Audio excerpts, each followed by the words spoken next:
Nope, we're good.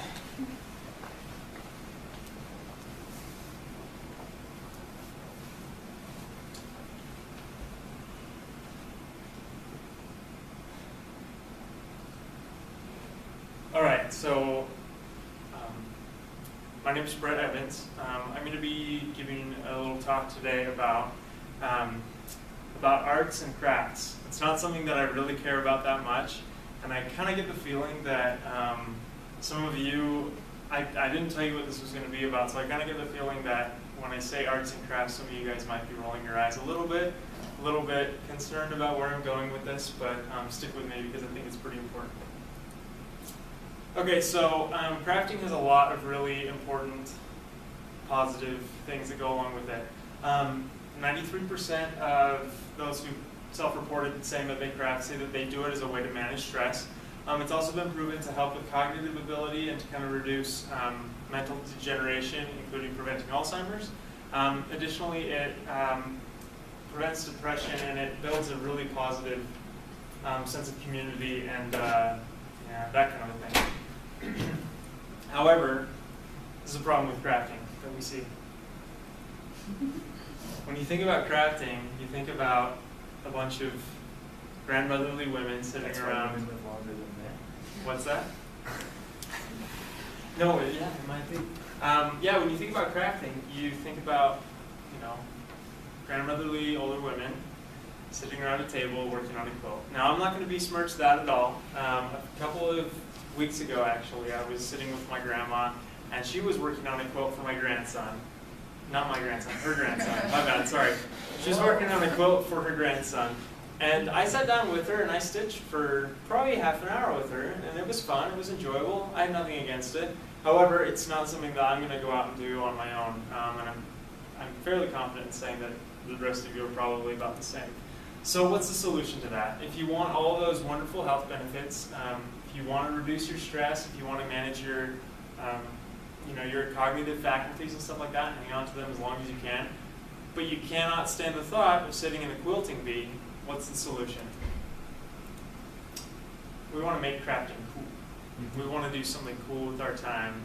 That's still called crafting, but somehow it's cool. So I'm going to give a personal example. I'm super uncoordinated. I'm super awkward with my hands. I have really unsteady hands. You can't really tell now, but like when I'm holding something, it shakes like crazy. I can't thread a needle to save my life. My 85-year-old grandmother threaded all my needles the night that I sat in quilting with her because she was better at it than I am.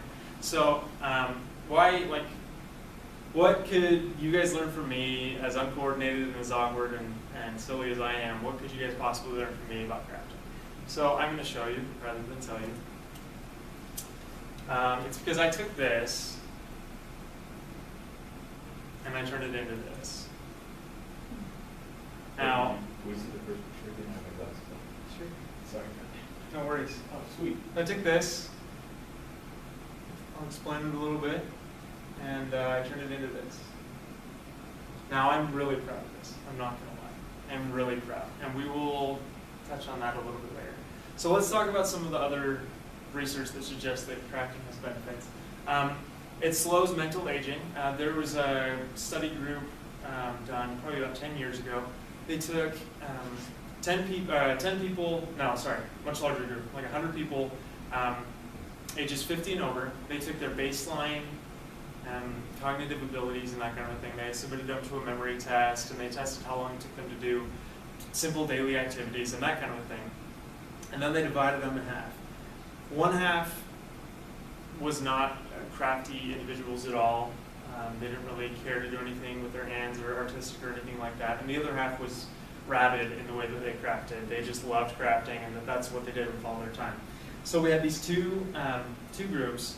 They both scored a little bit, pretty much the same. The crafting group scored a little bit higher on the memory and recall and on like the time to test and stuff like that than the non-crafting group, but not enough to really be significant. They tested them again in 10 years, so they're now 60 years old.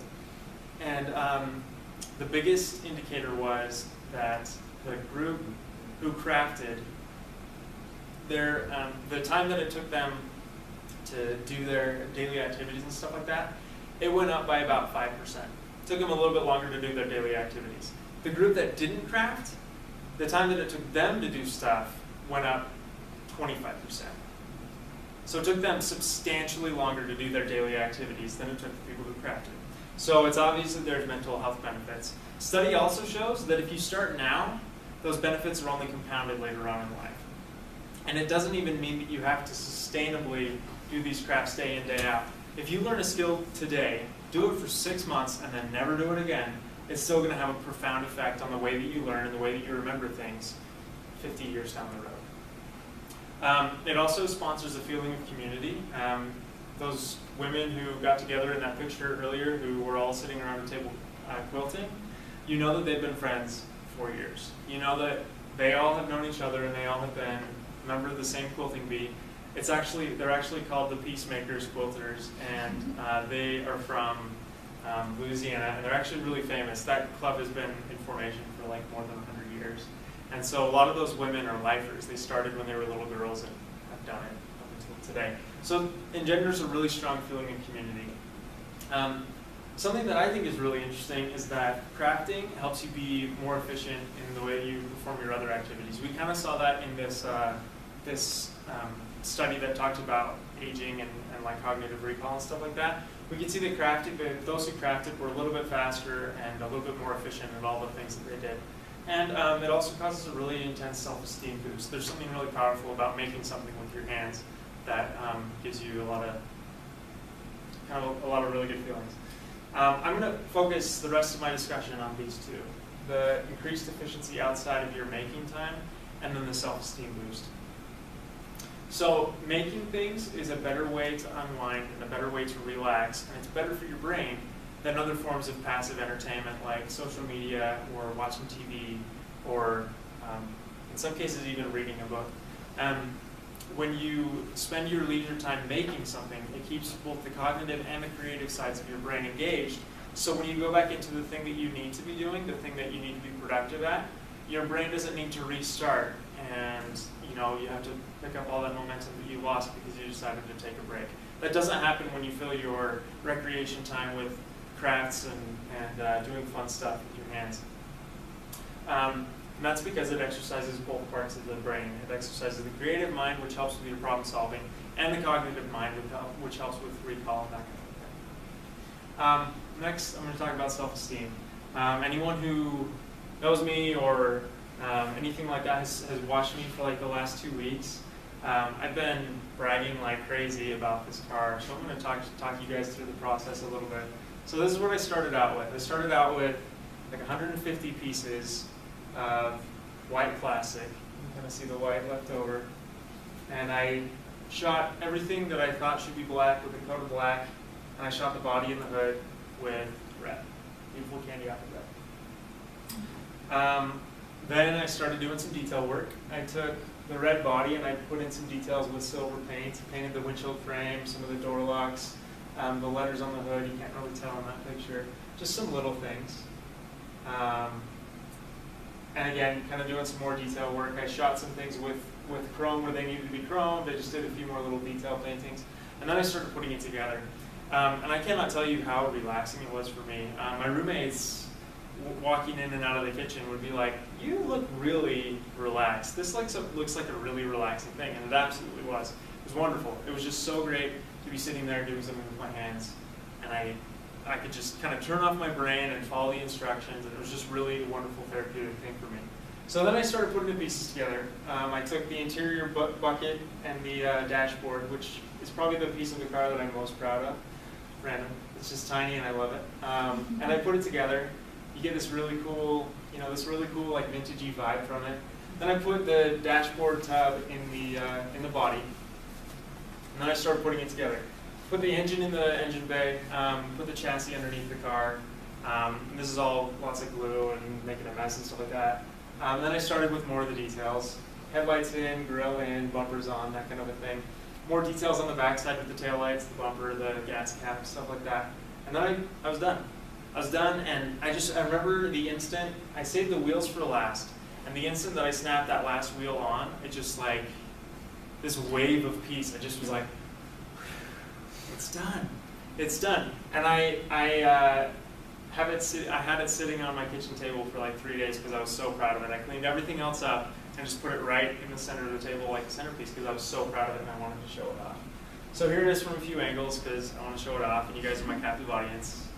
There's the back end.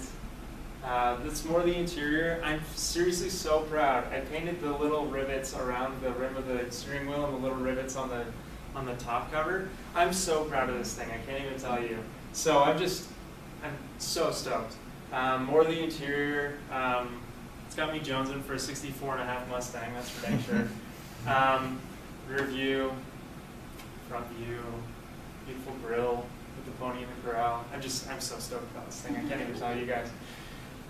And there it is. I mean, that's what I did. That's what I did with my week this week. So one of the reasons I kind of thought to talk about this was because I really noticed a significant increase, like in my own self, while doing this instead of Facebook and Twitter and stuff like that. When I was doing this, I was so much more relaxed. I was so much more in tune with like what was going on inside myself. That sounds really weird to say, but like social media kind of has you plugged in with everything everyone else is doing, you know? Kind of has you plugged in with your friends on vacation or whatever, or you know, I've got a friend who's got a really glamorous internship right now, and so I'm watching her do those things, and that's really cool too. But at the same time, it's got me so consumed with other people that it doesn't give me any time for myself, social media. I don't have any time to recharge. You know, I'm exhausted, and I get home, and I kick off my shoes, and I pull up the computer, and I look at social media for an hour before I go to bed, and then that's it, you know? Like, it's just, there's nothing there. It's not really that valuable. However, with this, even though I'm just as exhausted and feel like I don't have any energy to do anything else, I still am motivated to do this because it's something that I love, it's something that I'm proud of, it's something that I think is pretty, and I just want to spend my time with that.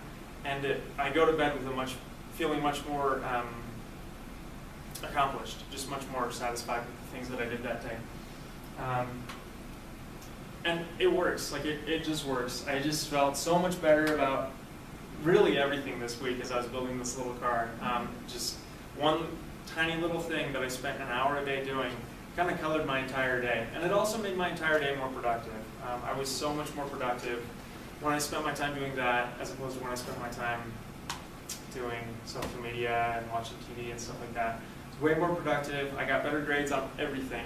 And this is just a one-week experiment, so it's not really one that we can, you know, take to the bank and really, you know, call scientific. But nonetheless, for me it worked, and it lasted the whole time I was building the car. And literally the day that I got done was the day that I started getting on Facebook again, and the day that some of those negative feelings started working their way back into my life. So this is something that needs to be sustained. It's not just something that we can, you know, kind of do once for a few days and then call it good. This is something that needs to be sustained. I just want to encourage every last one of you to find something that you enjoy. You know, I just happened to be in the store. There just happened to be this Mustang, and I just thought that might be kind of fun. Let's give it a try. I used to build cars when I was little. I thought maybe I'll do it again. Maybe I'll see what happens now that I'm older.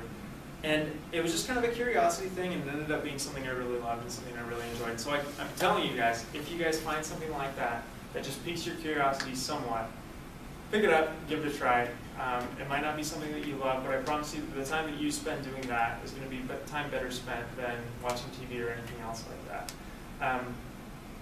And I promise you that those other benefits are real. You know, the science backs it up. The science proves it that when you spend your time being creative and making things with your hands, there's just a world of difference in your brain, and just makes everything else so much better. Doesn't seem like something so simple should work, but it really does, and I promise you that. Thanks for your time.